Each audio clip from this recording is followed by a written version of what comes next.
जय श्री कृष्ण। आज का दिन अत्यंत पावन है। भादो मास की कृष्ण पक्ष की अष्टमी तिथि, जिसे हम श्री कृष्ण जन्माष्टमी के रूप में बड़े हर्ष और उल्लास से मनाते हैं। आज ही के दिन द्वापर युग में आधी रात को कारागार में माता देवकी के गर्भ से स्वयं भगवान श्री विष्णु ने कृष्ण रूप में अवतार लेकर संसार से अधर्म का नाश किया और धर्म की स्थापना की। भादो मास महात्म्य के 8वें अध्याय में वर्णन है कि षष्टमी व्रत को करने वाला भक्त अपने सभी पापों से मुक्त होकर विष्णु लोक को प्राप्त करता है। अष्टमी के दिन उपवास, रात भर जागरण, भजन कीर्तन और बाल गोपाल को झूला झुलाना, ये सभी भगवान को अत्यंत प्रिय है। कथा ये भी बताती है कि जो भक्त इस दिन दही, हांडी, माखन, मिश्री और तुलसी पत्र अर्पित करता है, उसके घर में कभी दरिद्रता प्रवेश नहीं करती और परिवार में सदा सुख शांति बनी रहती है। तो आइए आज हम सब मिलकर नंदलाल का जन्म उत्सव मनाएं, हरि नाम गाएं और अपने जीवन को भगवान की भक्ति में रंग दें। तो सब प्रेम से बोलिए, नंद के आनंद भयो, जय कन्हैया लाल की। भादो मास में एक दिन नारद जी कैलाश पर्वत पर भगवान शिव और माता पार्वती के दर्शन के लिए आए। नारद जी ने विनम्र होकर प्रश्न किया, हे महादेव, भादो मास की कृष्ण पक्ष की अष्टमी को श्री कृष्ण जन्माष्टमी के रूप में क्यों मनाया जाता है? इस दिन का महत्व क्या है? भगवान शिव मुस्कुराए और कहने लगे, नारद, ये दिन तो स्वयं भगवान विष्णु के अवतार का दिवस है। आओ मैं तुम्हें इसकी कथा सुनाता हूँ। द्वापर युग में मथुरा नगरी में अत्याचारी राजा कंस का राज्य था। ये अपनी बहन देवकी से अत्यधिक प्रेम करता था, परंतु एक दिन आकाशवाणी हुई कि कंस, तुम्हारा विनाश देवकी की 8वीं संतान के हाथों होगा। कंस ने भय और क्रोध में आकर देवकी और उनके पति वसुदेव को कारागार में डाल दिया। पहली 7 संतानें जैसे ही जन्मी, कंस ने उन्हें निर्दयता से मार दिया।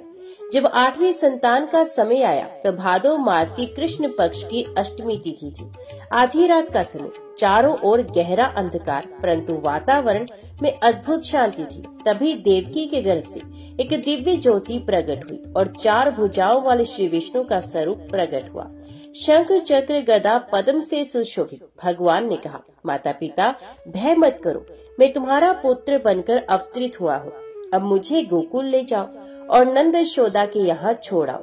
भगवान ने अपनी माया से कारागार के द्वार, ताले और पहरेदारों को सुला दिया। वसुदेव ने नवजात कृष्ण को टोकरी में रखा और यमुना नदी की ओर चल पड़े। उस समय यमुना जी उमड़ी हुई थी, पर भगवान के चरण स्पर्श करते ही शांत हो गई। शेषनाग ने आकर वर्षा से बचाने के लिए फन फैलाकर छाया कर दी। वसुदेव ने गोकुल पहुंचकर नंद बाबा के यहाँ जन्मी कन्या को लिया और कृष्ण को उनकी गोदी में सुला दिया। सुबह होते ही गोकुल में बांसुरी, ढोलक और नगाड़ों की ध्वनि गूंज उठी। नंद के आनंद भयो, जय कन्हैया लाल की। भगवान शिव बोले, नारद, इस अष्टमी तिथि को जो भी व्रत करता है, रात भर जागरण कर भजन कीर्तन करता है और बाल गोपाल का पूजन करता है, ये विष्णु लोक को प्राप्त होता है। उसके जन्म जन्म के पाप नष्ट हो जाते हैं और घर में सदा सुख शांति बनी रहती है। इस व्रत को करने के लिए प्रातः स्नान कर भगवान का संकल्प ले, दिन भर उपवास करे, केवल फलाहार या जल ग्रहण करे, शाम को पंचामृत स्नान कराए, वस्त्र पहनाए, फूल, तुलसी पत्र, माखन, मिश्री अर्पित करे, आधी रात को जन्मोत्सव मनाए, झूला झुलाए, आरती करे, गरीबों को अन्न, वस्त्र और दक्षिणा दे। एक बार द्वारका में श्री कृष्ण ने स्वयं कहा था, जो भक्त जन्माष्टमी के दिन व्रत करके मेरा पूजन करता है, वे जन्म मरण के चक्र से मुक्त होकर मेरे धाम को प्राप्त करता है। भादो मास केवल उत्सव का नहीं, बल्कि आत्म शुद्धि का समय है। इस मास में किए गए व्रत, दान और भक्ति का फल अनंत गुना बढ़ जाता है। जन्माष्टमी का पर्व हमें याद दिलाता है कि जब जब अधर्म बढ़ता है, भगवान स्वयं अवतरित होकर धर्म की रक्षा करती है। हे नंदलाल, हे मुरलीधर, हम सबको अपनी भक्ति में स्थिर रखें, हमें सच्चा प्रेम दे और हमारे जीवन को माखन सी मधुरता से भर दे। तो सब प्रेम से बोलिए, जय कन्हैया लाल की। सुनिए हरिवंश पुराण के 8वें दिन की पावन कथा। आज का प्रसंग हमें उस दिव्य समय में ले जाएगा जहाँ श्री कृष्ण केवल द्वारका के राजा ही नहीं, बल्कि धर्म के रक्षक और अपने भक्तों के जीवन के मार्गदर्शक के रूप में प्रकट होते हैं। इस अध्याय में वर्णन आता है कि किस प्रकार श्री कृष्ण ने दुष्टों का नाश कर धर्म की स्थापना की और साथ ही अपने भक्तों को भय और दुख से मुक्त किया। उनकी वाणी में प्रेम था, उनके कर्म में न्याय था और उनके हृदय में हर जीव के लिए करुणा थी। कथा ये भी सिखाती है कि जो व्यक्ति श्रद्धा और भक्ति के साथ हरिवंश पुराण का श्रवण करता है, उसे न केवल सांसारिक सुख प्राप्त होते हैं बल्कि अंत में मोक्ष की प्राप्ति भी हो जाती है। तो आइए मन को शांत करें, श्री कृष्ण का ध्यान करें और सुने हरिवंश पुराण के 8वें दिन की पावन कथा। ओम नमो भगवते वासुदेवाय नमः। एक दिन आधा प्रदोष बीतने पर जब भगवान श्री कृष्ण रास क्रीड़ा में संलग्न थे, उसी समय सारे व्रज को त्रास देता हुआ मतवाला अरिष्टासुर वहां दिखाई दिया। वे बूझे हुए अंगारे तथा मेघों के समान काला था। उसके सींग तीखे थे और आंखें सूर्य के समान तेजस्विनी दिखाई दे रही थी।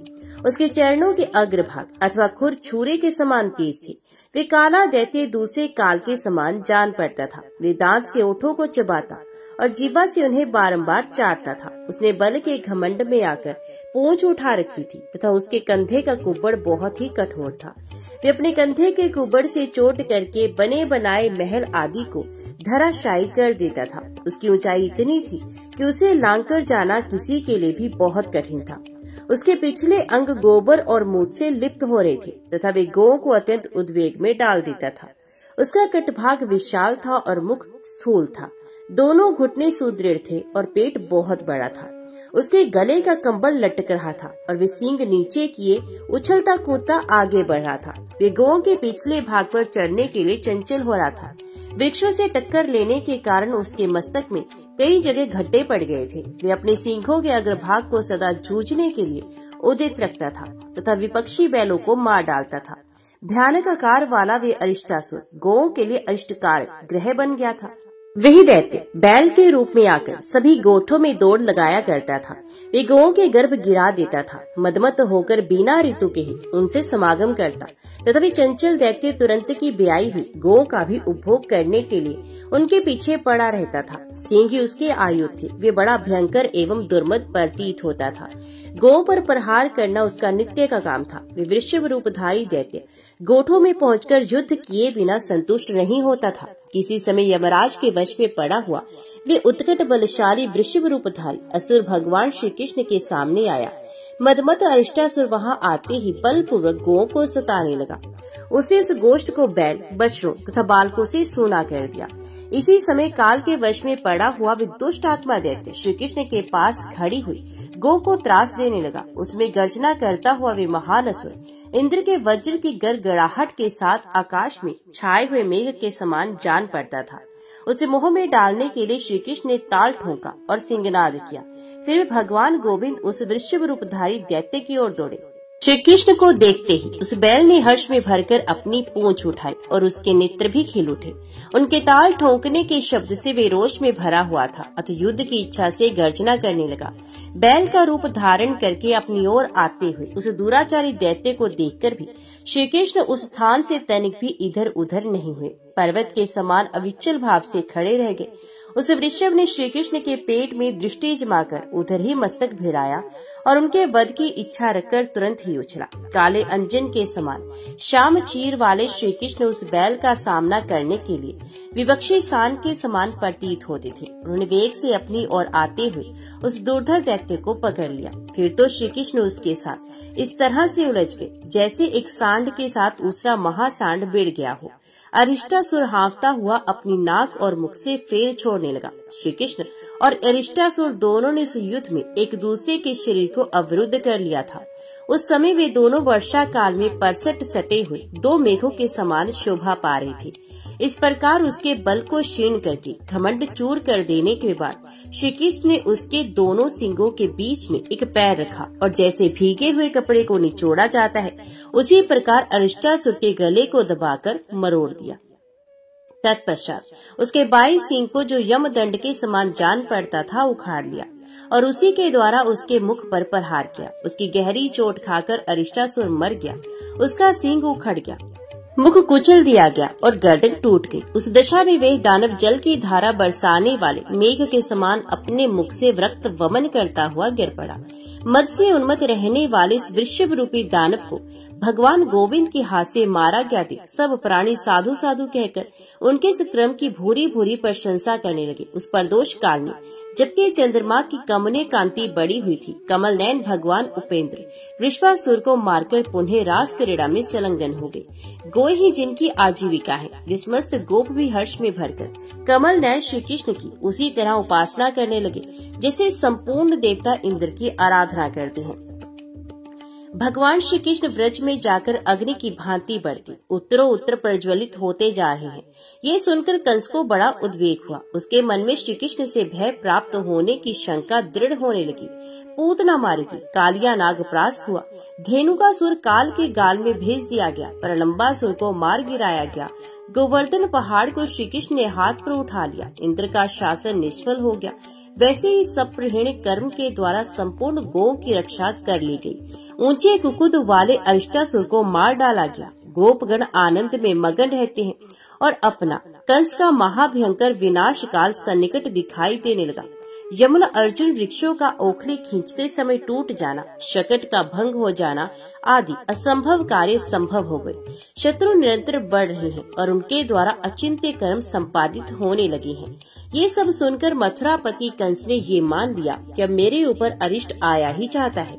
इससे उसकी इंद्रियां, शरीर और मन बुद्धि सबके सब अचेत हो गए तथा विप्राणहीन सा प्रतीत होने लगा।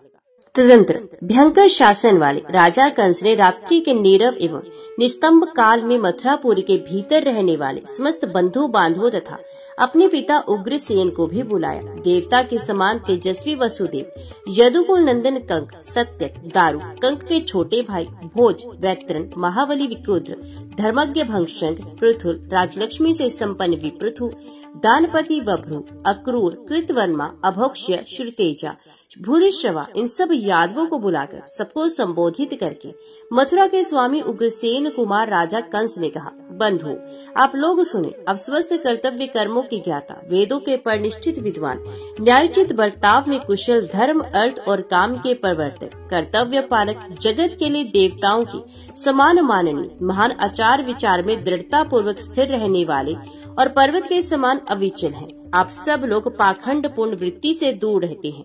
सबने गुरुकुल में रहकर शिक्षा पाई है। आप सब लोग राजा की गुप्त मंत्रणा को सुरक्षित रखने वाले तथा धनुर्वेद में पारंगत हैं।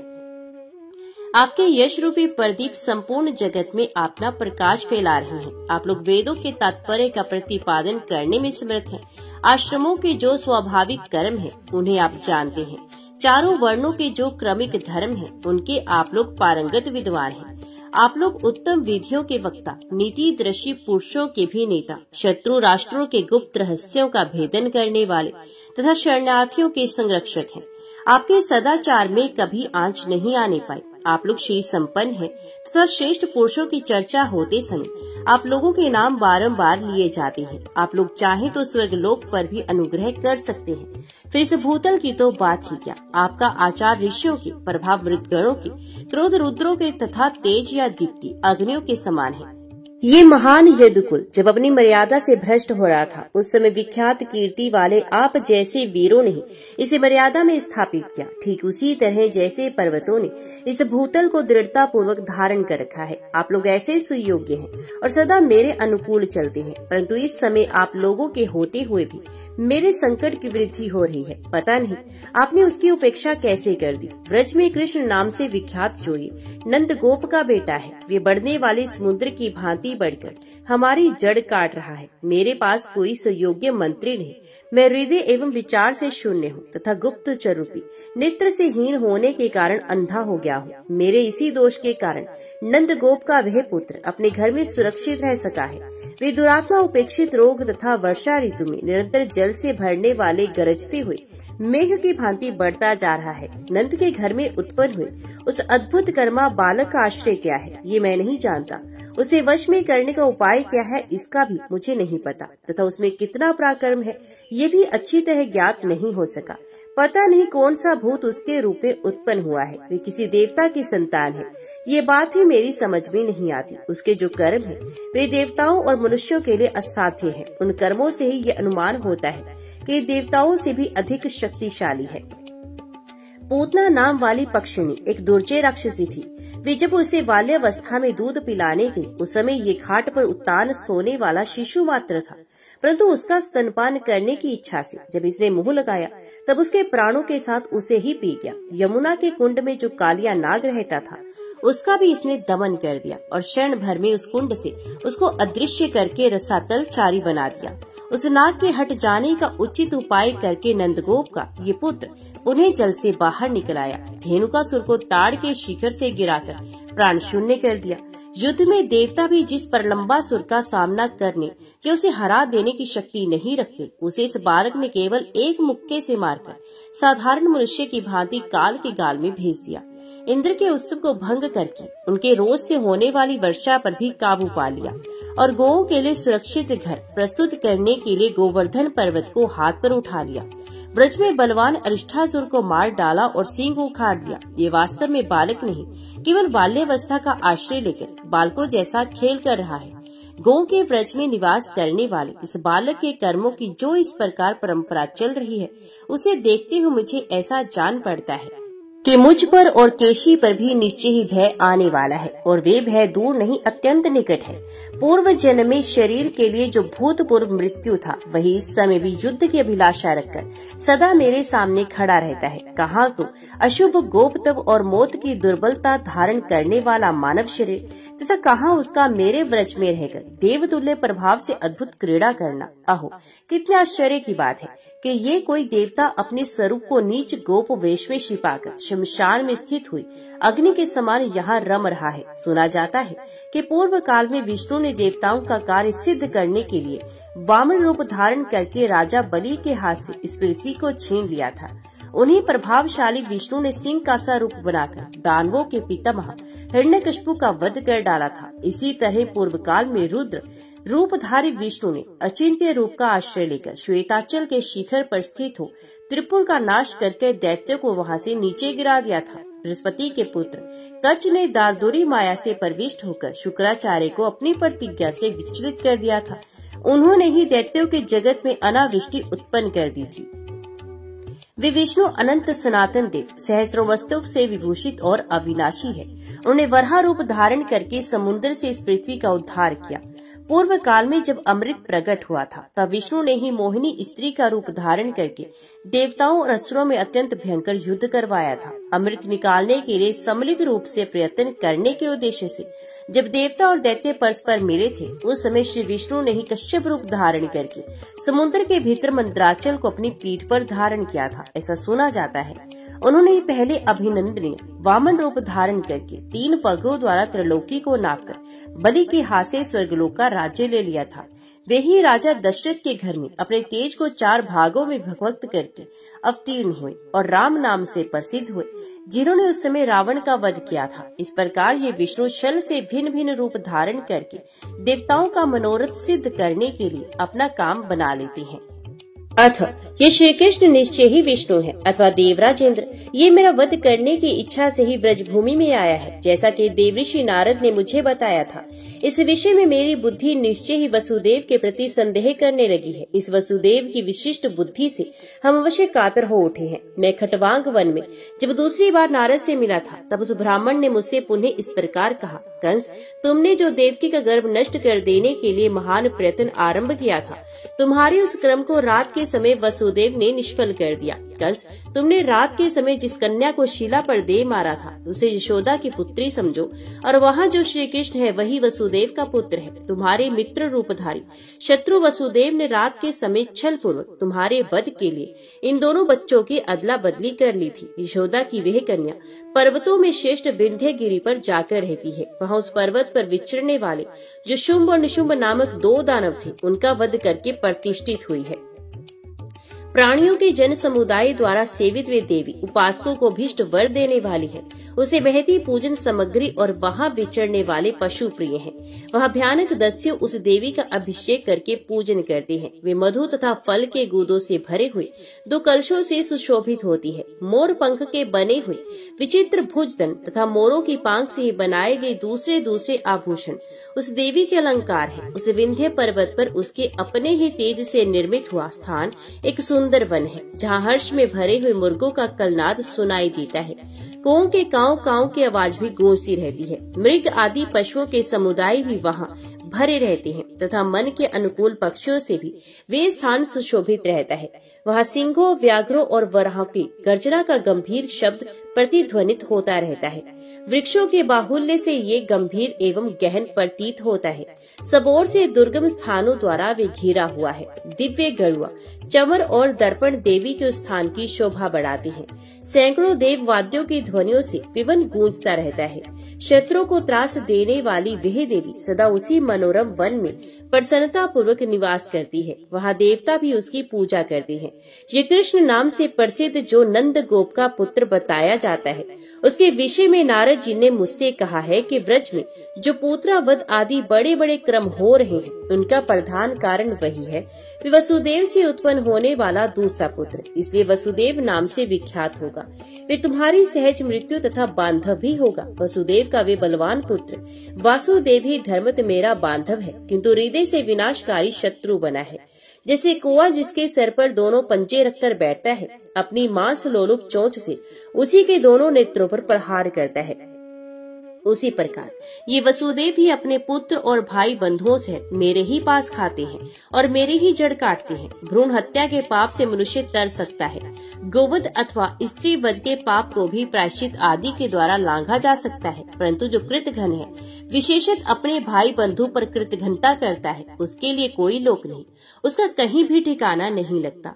जो भीतर से कृतघ्न रहकर अपना काम बनाने के लिए ऊपर से भयानक प्रीति का बोझ ढोता है, वे शीघ्र ही पतितों के पथ का आश्रय लेता है। जो पापहीन के प्रति अपने हृदय में पाप पूर्ण भाव लेकर पाप का ही बर्ताव करता है, उसे नरक के भयंकर मार्ग पर जाना पड़ता है। नियम, गुण और आचार, इनको सामने रखकर तुम्हें किसी को मित्र बनाने की इच्छा करनी चाहिए। बतलाओ, तुम मुझे स्वजन को सप्रियन मानते हो अथवा अपने उस पुत्र को मुझसे भी अधिक श्लाघ्य समझते हो। हाथियों में भयंकर युद्ध छिड़ जाने पर घास, पात और लता, बेलें नष्ट होती हैं। फिर युद्ध का विराम होने पर वे हाथी उस महान वन में साथ साथ खाते पीते हैं।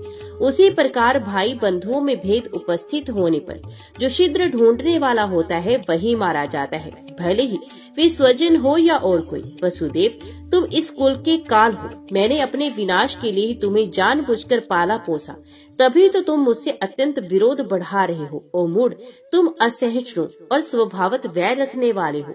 तुम्हारी बुद्धि सदा पाप में ही लगी रहती है। तुम शठ हो। तुमने जो इस यदुकुल की शोचनीय अवस्था कर दी है, वे उचित ही है। बूढ़े वसुदेव, मैंने जो तुम्हें पुरस्कृत किया, सदा अगुआ बनाकर रखा, वे सब व्यर्थ हो गया।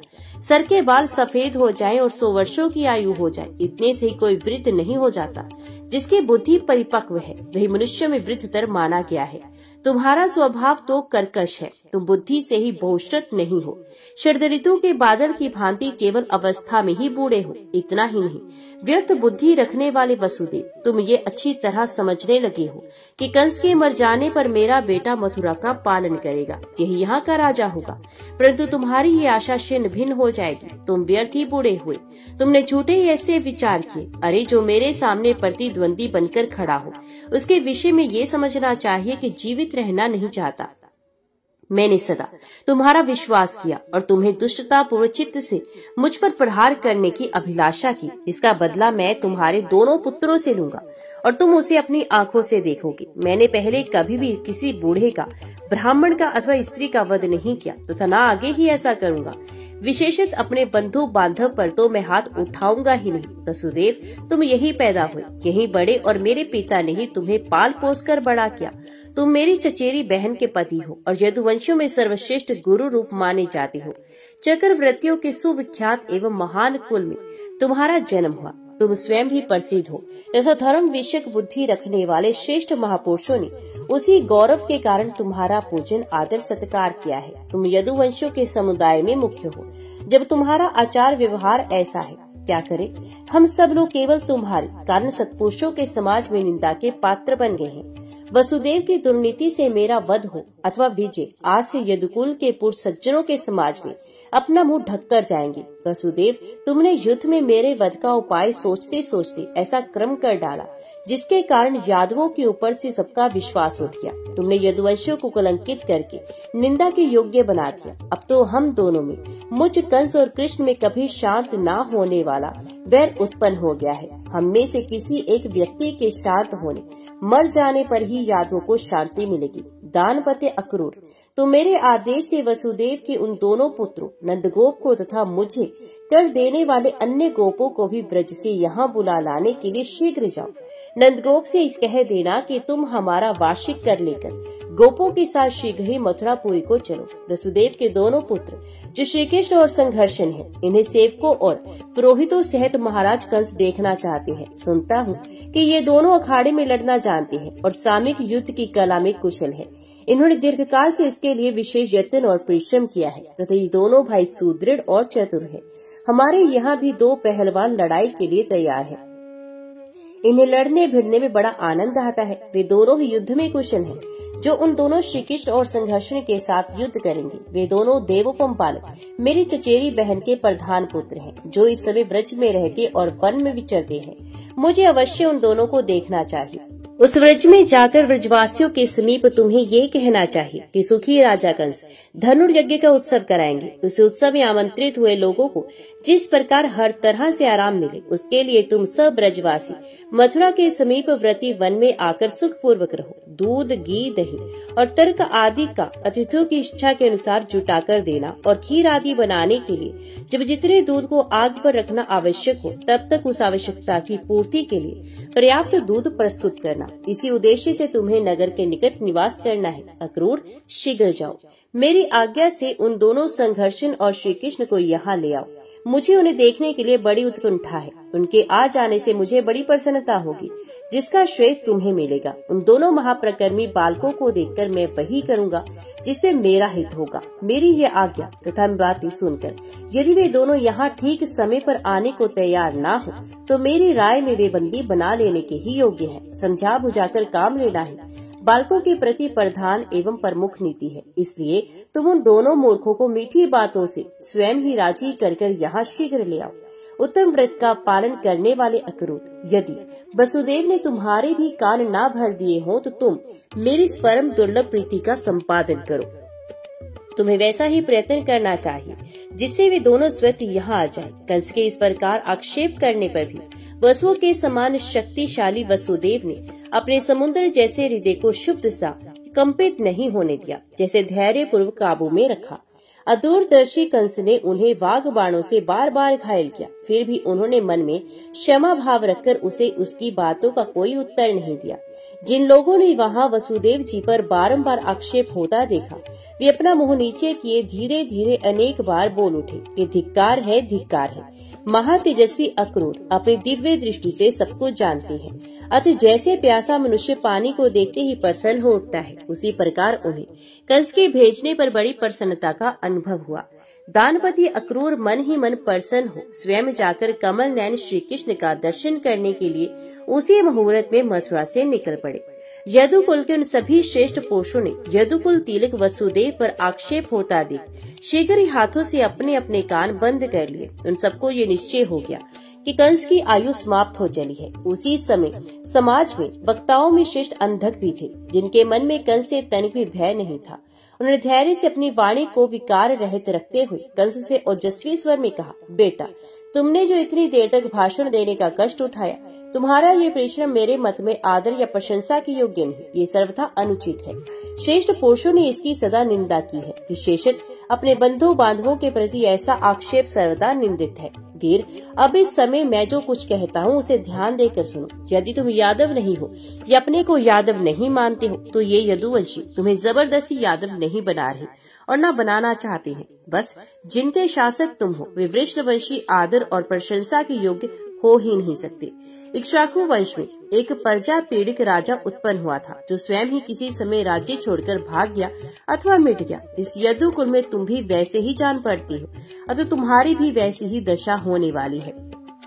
तात, तुम भोज हो, यादव हो अथवा कंस हो, या जैसा तैसा कोई भी हो, तुम्हारा मस्तक तुम्हारे साथ ही उत्पन्न हुआ है और वे अभी तक मौजूद है। तुम उस पर बड़ी बड़ी चटाई रखा लो अथवा मूंड मुड़ा लो। यदि तुम यादव रहना नहीं चाहते तो जो चाहो वही बन जाओ। मेरी दृष्टि में तो ये उग्रसेन शोचनीय है, जो हम लोगों में कुलांगार पैदा हुआ और जिस दुर्जिती से तुम्हारे जैसे बेटे को जन्म दिया। तात, मनुष्य पुरुष अपने मुख से अपने गुणों का बखान नहीं करते, दूसरों के द्वारा वर्णित या प्रशंसित हुए गुण ही सफल होते और वेदार्थ के तुल्य प्रमाणिक माने जाते हैं। भूमंडल में ये यदुवंश समस्त भूपालों के लिए निंदनीय बन गया, क्योंकि तुम्हारे समान कुलनाशक, मूर्ख और अविवेकी बालक इन यादवों का शासक है। तुमने निंदा युक्त वचनों को उत्तम मानकर जो यहाँ कहा है, उनसे कोई कार्य तो सिद्ध न हुआ ही नहीं, केवल तुम्हारे स्वरूप का स्पष्टीकरण हो गया है। इन बातों से सब लोग ये जान गए कि तुम कितने औष्य हो, जो अहंकार रहे तथा महापुरुषों के लिए भी माननीय गुरुजन हो। उन पर आक्षेप करना ब्रह्महत्या के समान है। उसे करके कौन अपने लिए कल्याण की इच्छा कर सकता है। तात, वृद्ध पुरुष अग्नियों के समान आदरणीय तथा सेव्य होते हैं। उनका क्रोध आंतरिक साधनाओं से प्राप्त हुए लोगों को भी जलाकर भस्म कर सकता है। तात, जिसका आत्मा उन्नति के पथ पर अग्रसर है तथा जो जितेंद्रिय एवं विवेकशील विद्वान है, उस पुरुष को धर्म की गति का सदा ही अन्वेषण करना चाहिए।